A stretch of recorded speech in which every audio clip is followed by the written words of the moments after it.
What's up, my little dingleberries? How's it going? Happy Friday. How are you feeling? Checking in. Let's do this.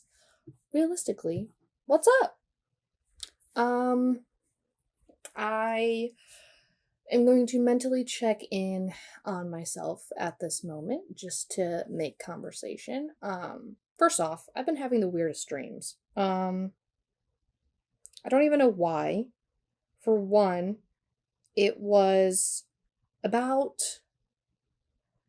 this guy in high school or middle school that I knew, and he like had a business or something, and I was in that business and like walking around the building and ended up like seeing some friends there and it turned into like me going down this hallway and like this weird girl chasing after me who was kind of freaky, and it was just like super weird. It turned into like a horror thing really quick, and I had a knife, and like I don't even know, like in dreams when you like try to do something and like it happens but at the same time it doesn't happen.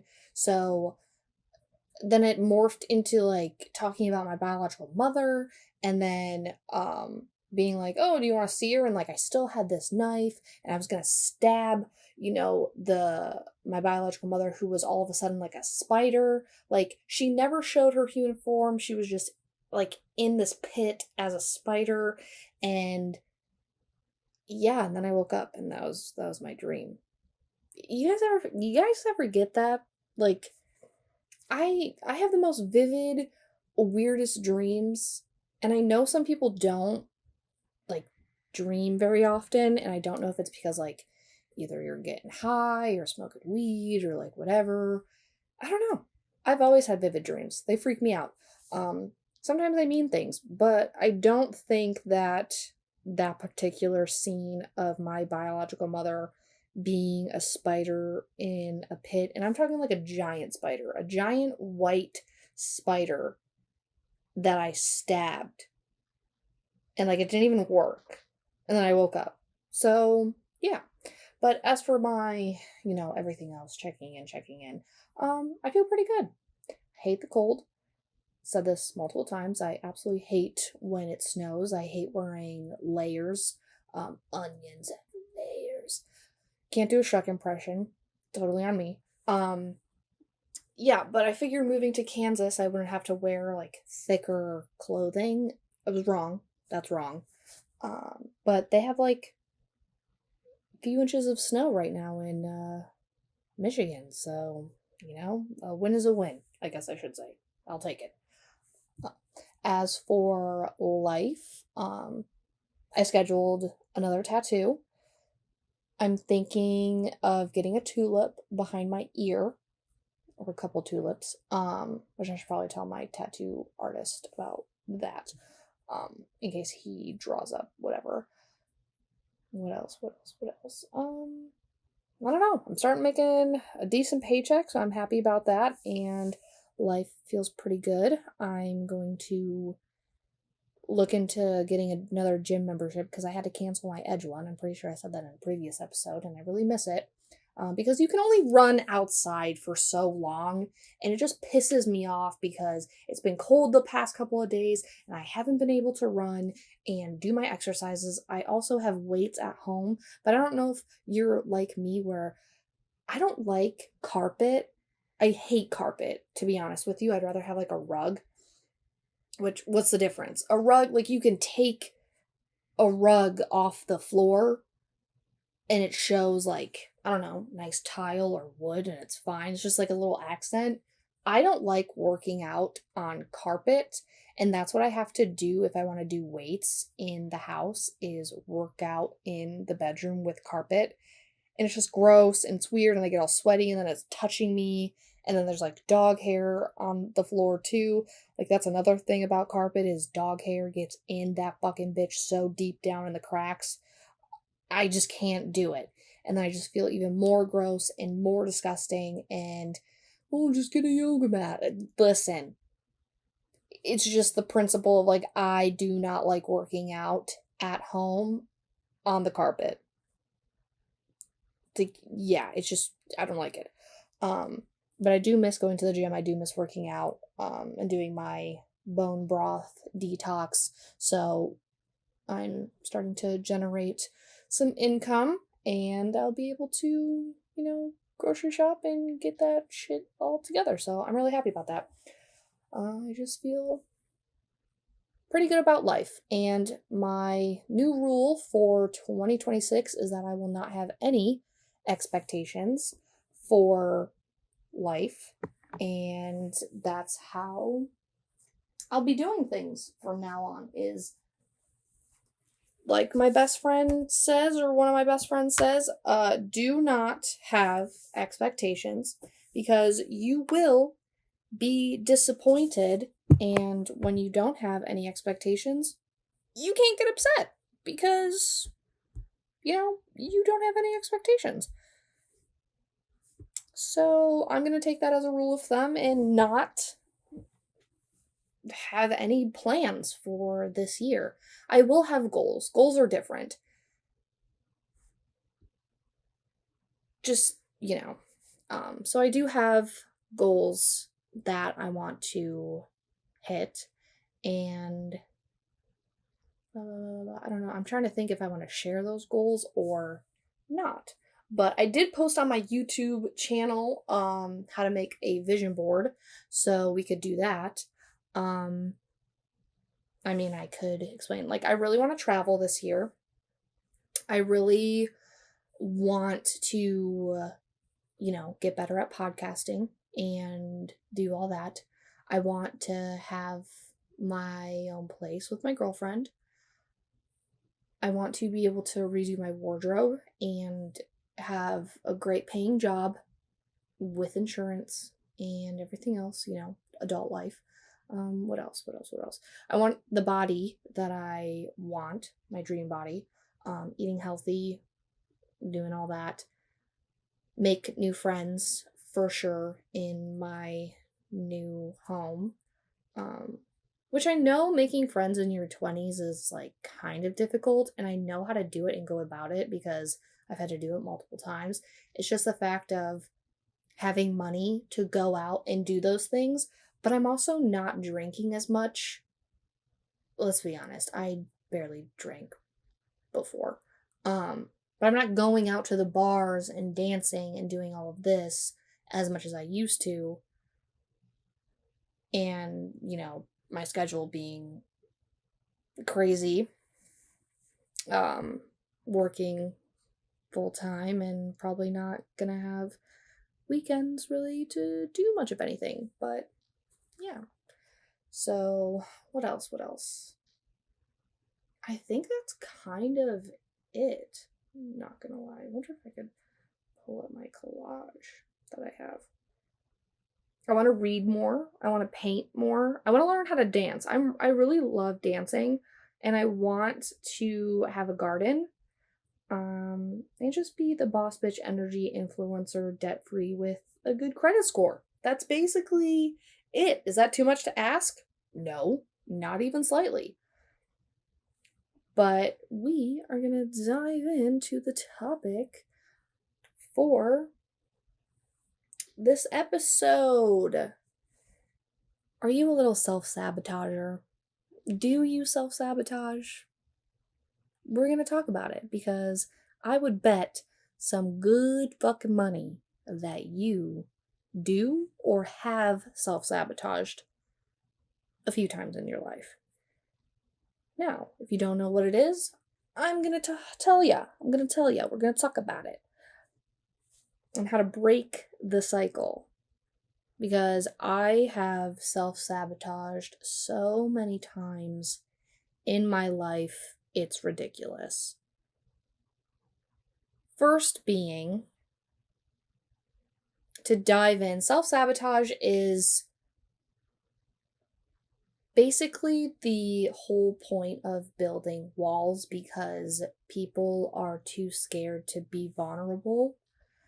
Because when we've been vulnerable or we've had emotions, it was thrusted upon us at a young age that having emotions is not cool and it makes us weak. So crying makes us weak. Uh, Being overly cheerful and bubbly is too much. We're too annoying. We need to sit still and shut up and do all of this and all of that to form into the image of what people and society view us as, especially teenagers or children. And I say this because as kids, a lot of people are like, you better stop crying or else I'm going to give you something to cry about, type of shit.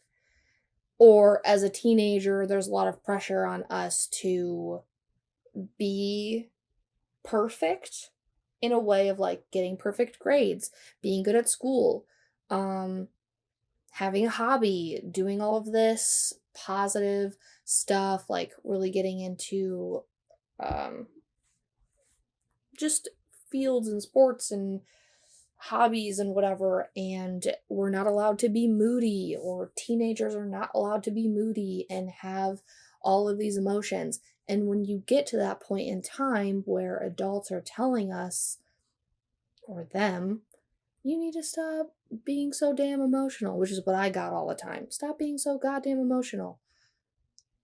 You tend to hunker down and think, okay, something's wrong with me. And it really gets the, point through your head of, I'm not good enough the way I am, and I can't do this because it gets this type of reaction. Or then when you start to open up to somebody, they're telling you it's wrong or it doesn't make any sense, and you just think you're crazy, and maybe you should keep to yourself because nobody else is going to understand you. So you build up walls and you turn inward, and you're like, okay, I have been hurt too many times by too many people saying this and that. Or, if you're one of those people who talk to a bunch of people or have had in a lot of relationships or friendships or whatever, and you're constantly getting heartbroken. Like for me, for instance, I was always in the talking stage, I guess, with people. And I would get my heart broken a lot. And no, it wasn't really fair. But then I started like thinking, okay, this is never ending. I'm always like sitting here sad with my heart on my sleeve. Like, what's wrong with me? So then I really started getting less vulnerable with people and started shutting down. And then my first quote unquote relationship, which I wouldn't even call it that, um, this guy that I had liked or whatever for so long, I guess, ended up taking my virginity, like whatever, which I thought I was in love, and that's how I, decided to lose it and give it up, is because I wanted to wait for the special moment to be in love, so I thought. And then all of that stuff happened where he lied to me and then went to prison, and it was just a heartbreaking. So I ended up taking all these huge emotions and just not being vulnerable or talking to somebody about it. And it really kind of just bit me in the ass, and I completely shut off and shut down on my emotions. Like I became angry and mean and self-sabotaged a lot of opportunities for myself because I thought I wasn't good enough, because bad things always tended to happen to me. And it was a very much a victim mentality at that point in time of, I don't deserve it, I'm not good enough, and it really just pushed me into terrible situations and terrible relationships over and over again. So then after jailbait went to prison, I forced myself into the relationship with Shop Rat. I was trying to remember what the hell I was calling him. I pushed myself into a relationship with Shop Rat because I thought I deserved somebody who was toxic and treated me like shit and made me contain myself because I wasn't good enough the way that I was as my bubbly personality, when in reality, that was not true whatsoever. I didn't need to be shrunken down. I didn't need to be cut up into tiny little pieces for someone else to chew. And Shop Rat was more of the one who tried to control me in a way, who I talked to, who I was friends with, what I wore, where I went in a way, even though we didn't even live together. But if I was going to hang out with someone, it always started an argument. If I didn't like something, like if he didn't like something that I was wearing, it always started an issue.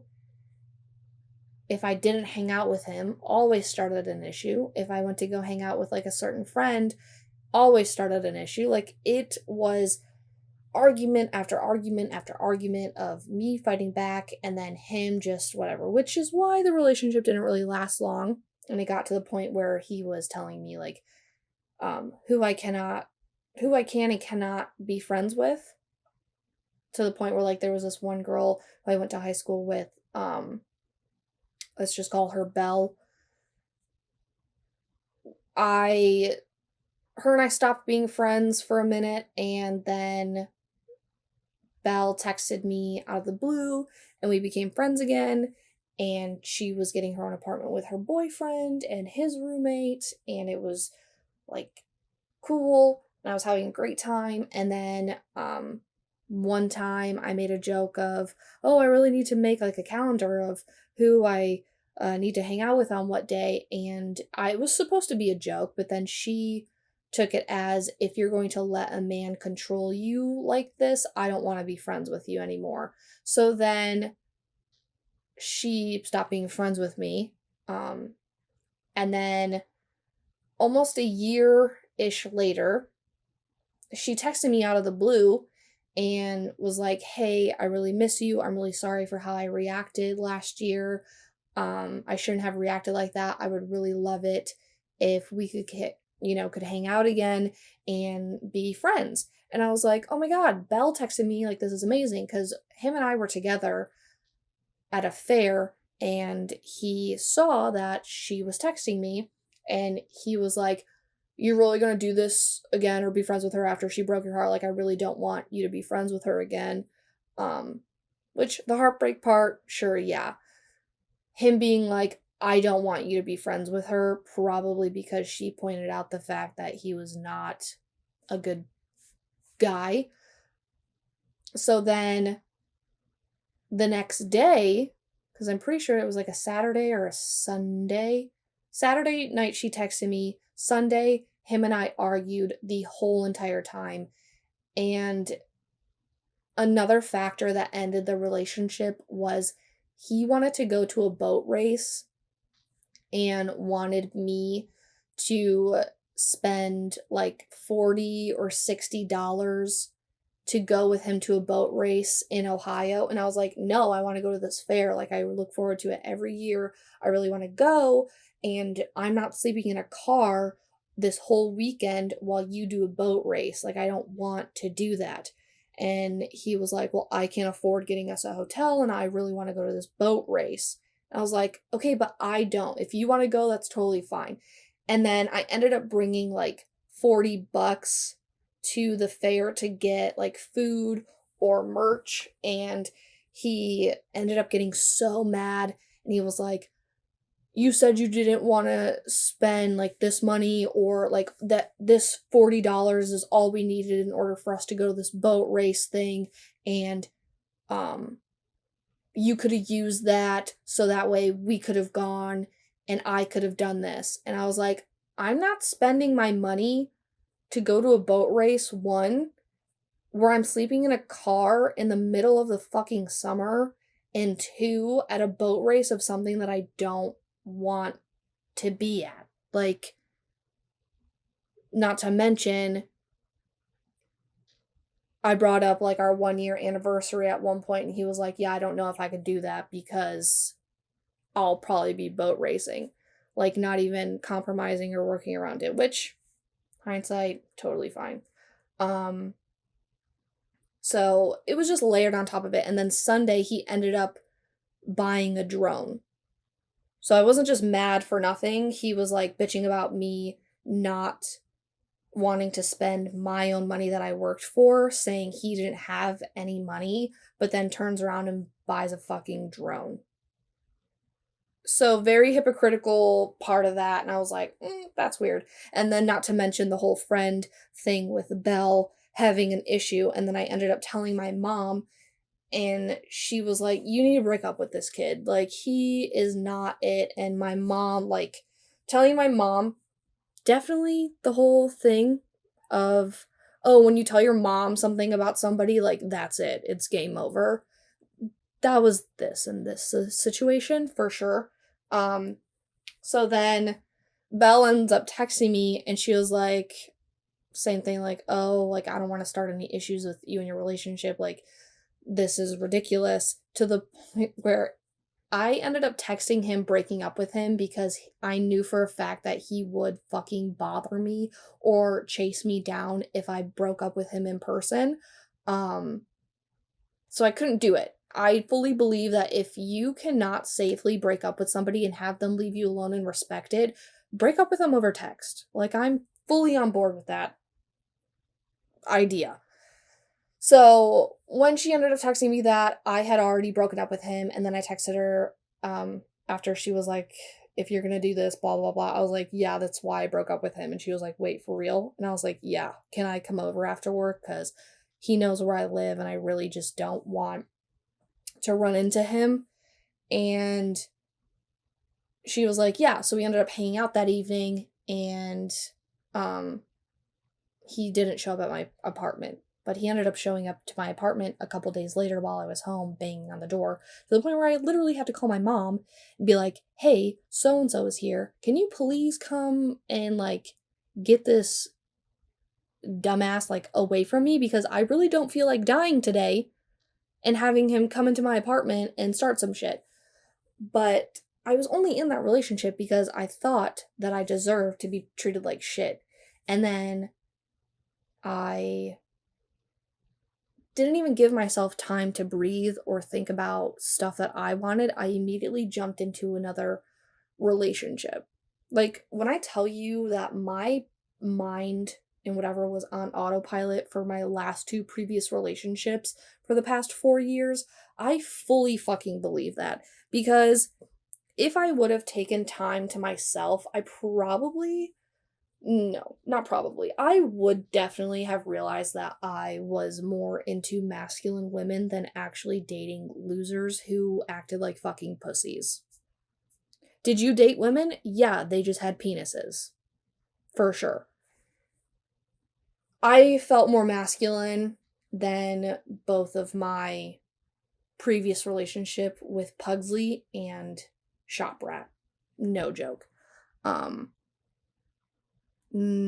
Those were my self-sabotaging years. And then you can also have self-sabotage, like, even in a talking stage, because you think that you don't deserve it, or you don't want to get hurt, or you don't want to be vulnerable, because being vulnerable puts you in the position of having the potential heartbreak, or having somebody, like, being too close and hurting you. But the point about, being human is for that connection, to be connected, because in reality, being with somebody is a beautiful, beautiful thing. And the full definition of self-sabotage is when our actions, habits, or choices just simply undermine the very things we say we want. And it's not typically intentional, because it's usually caused by a trauma response or a fear response or protective behavior built from old survival strategies. Because a lot of the time, as kids or teenagers, we are in survival mode. Psychologists define it as behaviors that get in the way of long-term goals due to fear, insecurity, and learned patterns.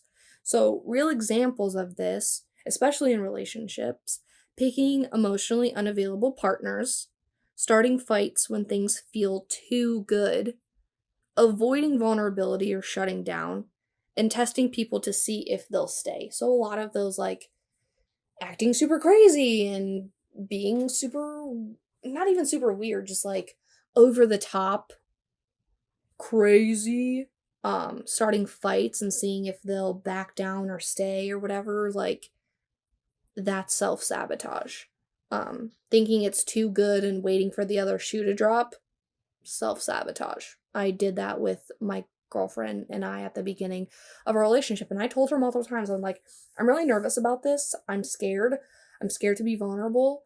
And I'm just waiting for the other shoe to drop. And she's like, baby, another shoe is not going to drop. Like, this is it.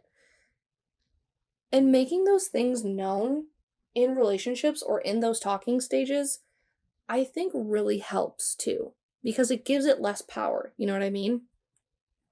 You can self sabotage for work and your goals, like procrastinating until you're stressed, not applying for opportunities you're qualified for because you think, oh, I'm not good enough or I don't have this skill when actuality you do, and you're not even giving yourself a chance.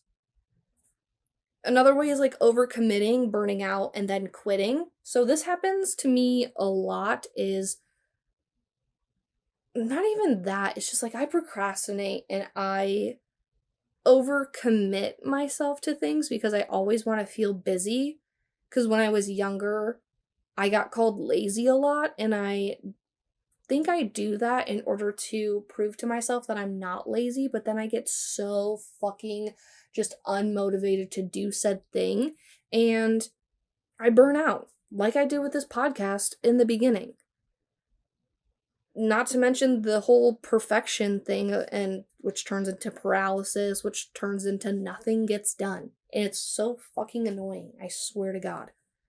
Because if it's not perfect to me, then I don't want to do it. If I don't have everything here laid out in front of me, like every object I need, for example, like I really want to make content. I love making content.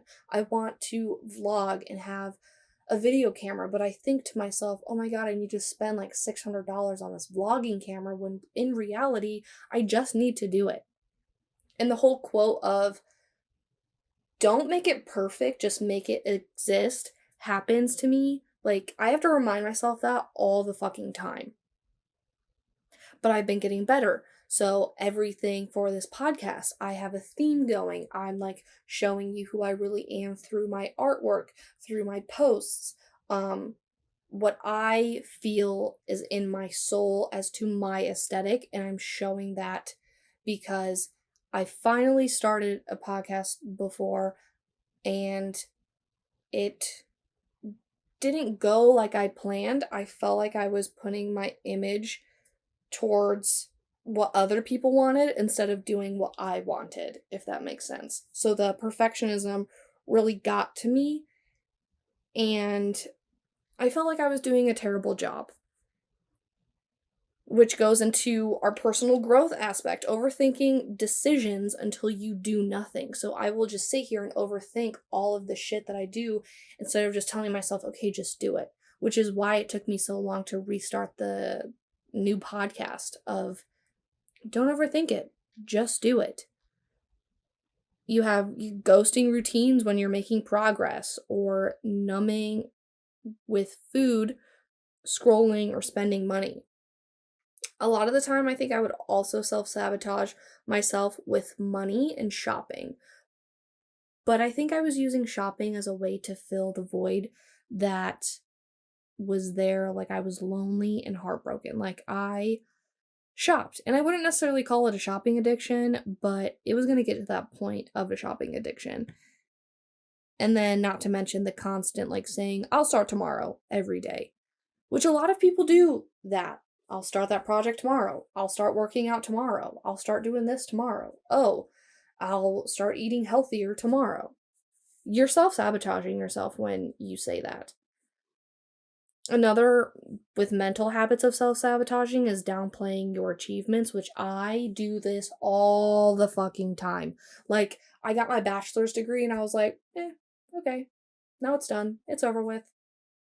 Like, I really had to sit there and think to myself, like, no, I'm actually really proud of myself for doing this. Like, I did great. I put myself through 3 years of college without taking a summer vacation.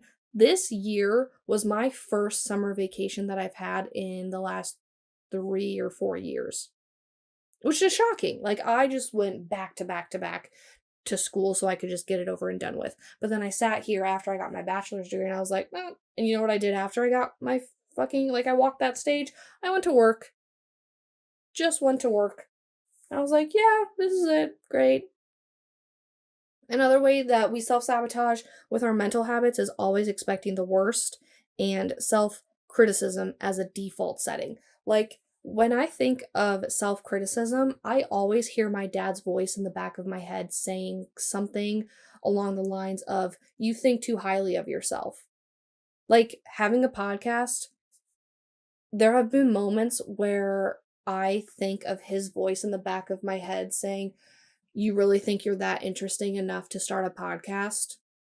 Like, it's shit like that all the time. And that's a way of self sabotaging ourselves to not do what we need to do. And I fully believe in my soul that when we think of something constantly, it's a magnetic pull of our higher selves telling us, hey, do this, get this done.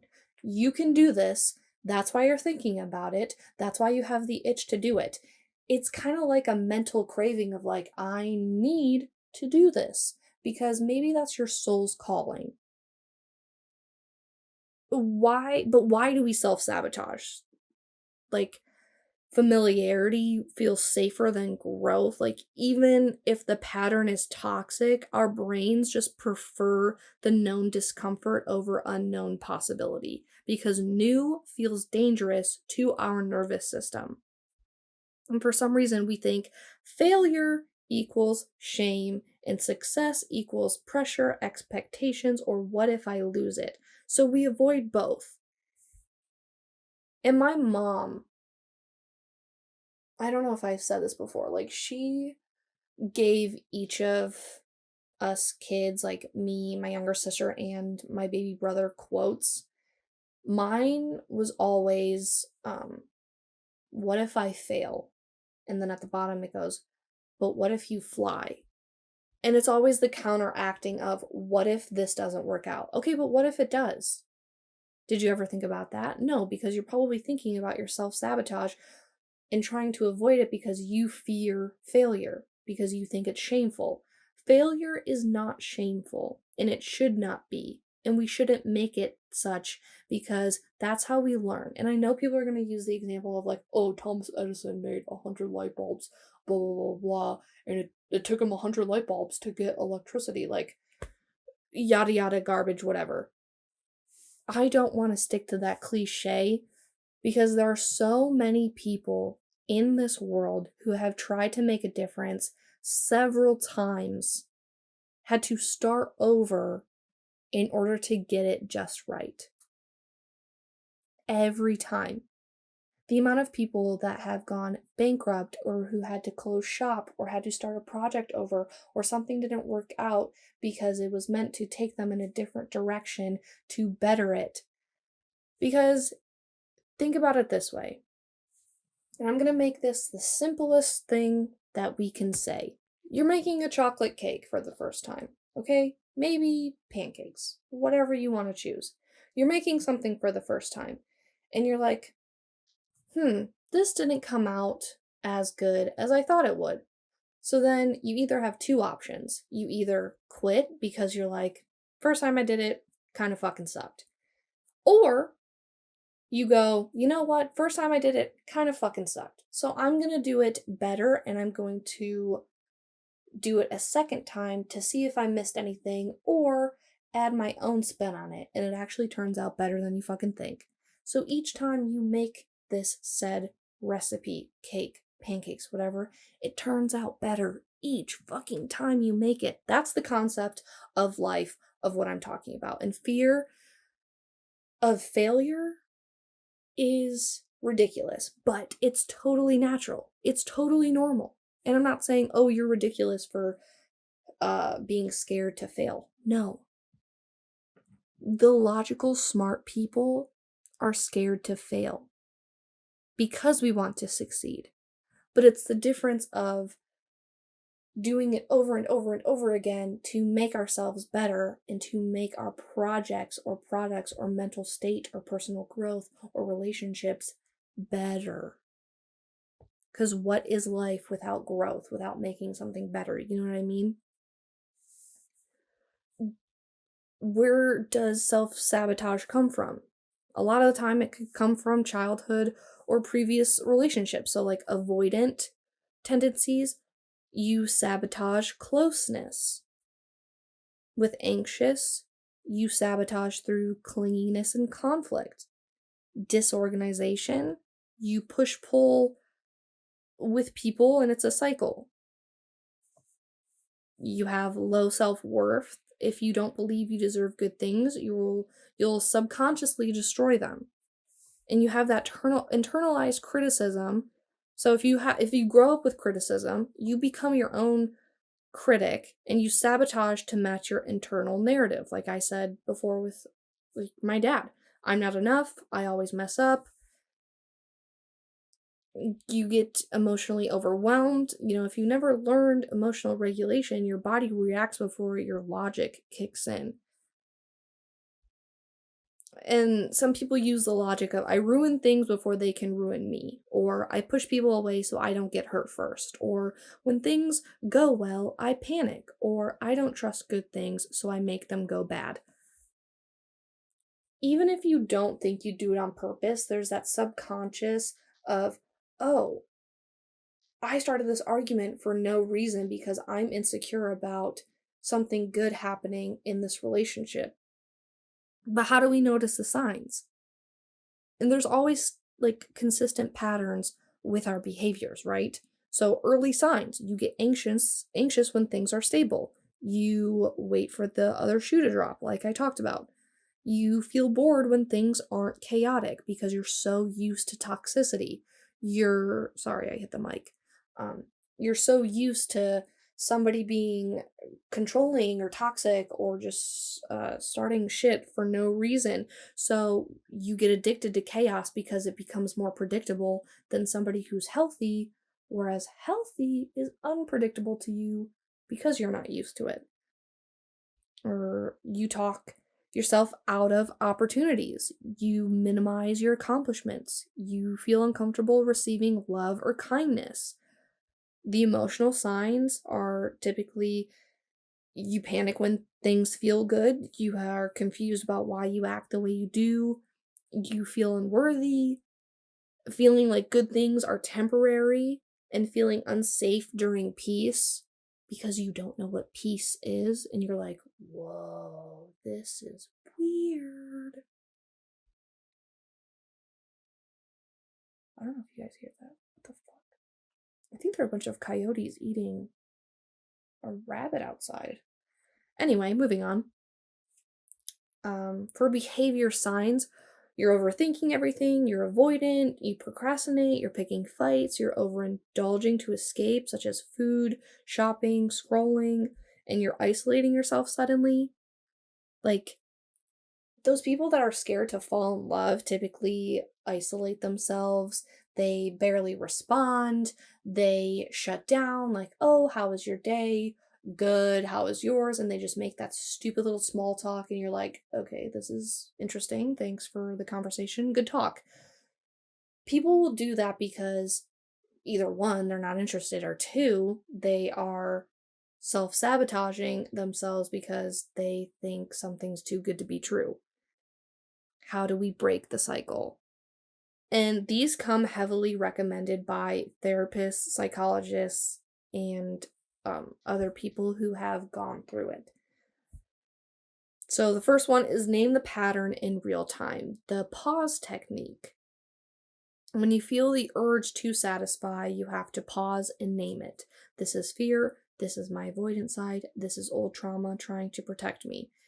Naming it pulls you out of autopilot. And when I talked about being an autopilot in my previous relationships, I was avoidant. I just flowed through life. I didn't care really about anything because I didn't want to admit to myself that I didn't want to be with the man that I was with at the time. Like, I didn't want to admit it. I didn't want to go down the road. It scared me. I had severe internalized homophobia. Like, it was bad, even to the point where Pugsley would constantly ask me, "Are you gay? Like, are you a lesbian? Are you bisexual?" And I would immediately, like, no, like, no, I'm not. And then, reality hit, and I was like, oh, yeah, sure. Yes, actually, I am. But couldn't really have that conversation with him because that would turn into a terrible situation really quick. Didn't want more PTSD piled onto that shit, you know what I mean? Another way to break the cycle is to learn to regulate your nervous system. So the 4-7-8 breathing, somatic grounding, cold water splash therapy, the shaking technique, walking before responding. So that way, when your body is calm, your brain stops catastrophizing. Use the opposite action technique. So when you want to withdraw, reach out instead. When you want to quit, do one tiny step. When you want to sabotage, try tenderness. So the opposite action will rewire your patterns. Another is communicate instead of assume. So self-sabotage thrives in assumptions like they don't care, they're probably tired of me, they'll leave me anyway.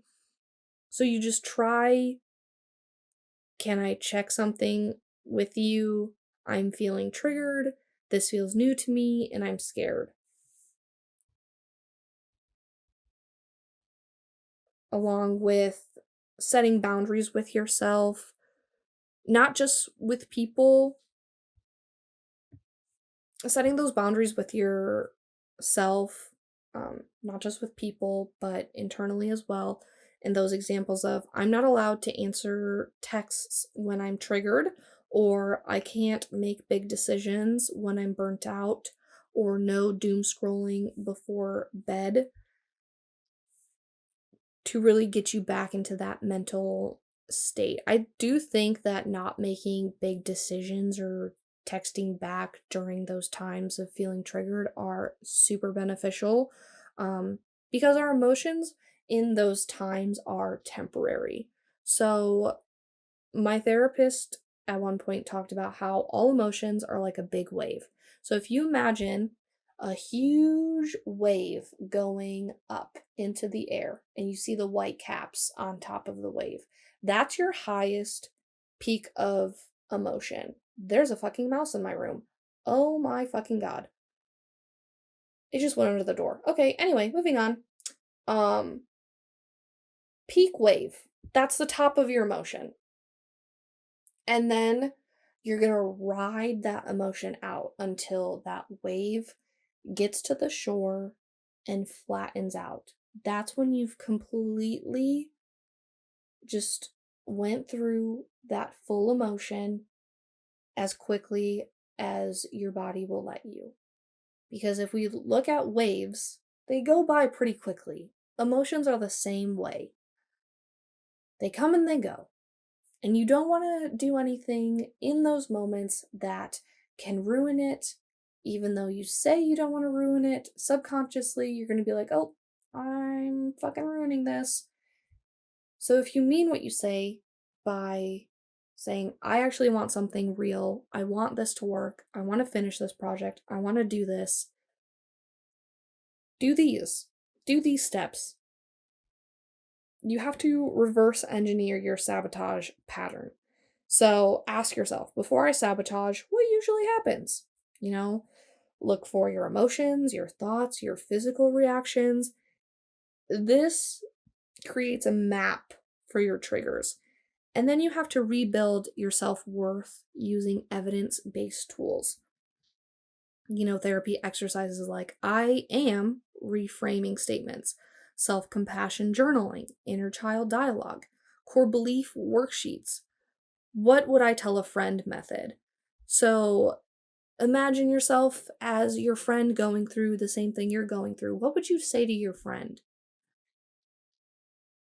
Our self sabotage comes from a place of intense criticism from people we highly valued as children, or, you know, had our high hopes for and then got heartbroken.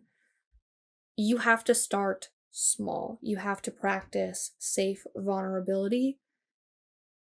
And self sabotage just comes from fear of being seen. So try sharing a small worry, expressing a want, asking for support, letting someone comfort you. This builds trust in yourself and in others. So when I was feeling vulnerable, I would always tell my girlfriend, I'm scared that this isn't going to work out. I'm scared of being vulnerable. And she was the same way. And honestly, that stuff still happens to this day, but it's easier to go through those emotions and really notice them. And I've become more vulnerable, not to the point where I'm like, yes, I got this, but to the point where I'm like really starting to notice it and talking more about it. Because I know she loves me and I know she's not going to go anywhere and I know that I'm not going to seem crazy. And the same thing goes for her. Like, she can be as crazy as she fucking wants, especially with um anything bipolar. She can do what she wants. Not, really, but in the spectrum of like being bipolar, because she can't necessarily control her emotions the best way in high emotion um instances, so we just work through them. You want to remove the triggers hurt you. So stop putting yourself in rooms you can't regulate in. And examples is stop stalking exes online, limit friends who feed the chaos, minimize situations that make you spiral, because healing is a lot easier in stable environments. That's what we want. We want stability. We want peace. And a good way to track your patterns and track your progress is write what was happening, what emotion was triggered, what do you usually do, and what did you do instead. That's a really good one to show pattern recognition. And you have to heal the root cause, not the symptom, but most sabotage comes from abandonment wounds, rejection trauma, low self worth, childhood emotional neglect. And the therapy paths that work well as EMDR or internal family systems or somatic therapy or attachment based therapy. And how to avoid it in the future. Build a life with routine. Consistency regulates our nervous system, which reduces sabotage. And you want to choose relationships with emotional safety. You sabotage less when you feel safe. You have to practice your transparent communication because it stops spirals before they start. And take those breaks before you collapse, because it's okay to take a break. If you feel burnt out, you need to take a break, because burnout equals sabotage. Pacing equals progress, no matter how small. Make goals tiny but doable, because small wins build identity, and you have to celebrate your progress. Self worth grows through repetition, not perfection. Just practice. Everything is about practice. You're human. It's okay to make mistakes. It's okay to fail. What's not okay is quitting, unless it's best for your mental health, because in the long run, everything comes down to your mental health. Do what's best for you. If you want to push yourself to do better, do it. You are the only one that's stopping you. But you got this. I totally believe in you, because if I can do it, you can do it. 100%, 1000%. Because nobody is as stubborn as moi. And I have really given up the stubbornness, not gonna lie. But relationships can be super beautiful, and just overall having another person be your human diary. And if you keep self-sabotaging, you're never going to experience that. Or if you have experienced it and it ended up in heartbreak, you can't give up, because there's always going to be your person. The person you were with before, that wasn't your person. May have felt like it, but they weren't, because then it wouldn't have ended. You know what I mean? Just try not to self-sabotage, because you do deserve the best. Even if you feel like it, your subconscious is lying to you. You deserve the best of the best. But yeah, I will see you guys next week. Love you, bye!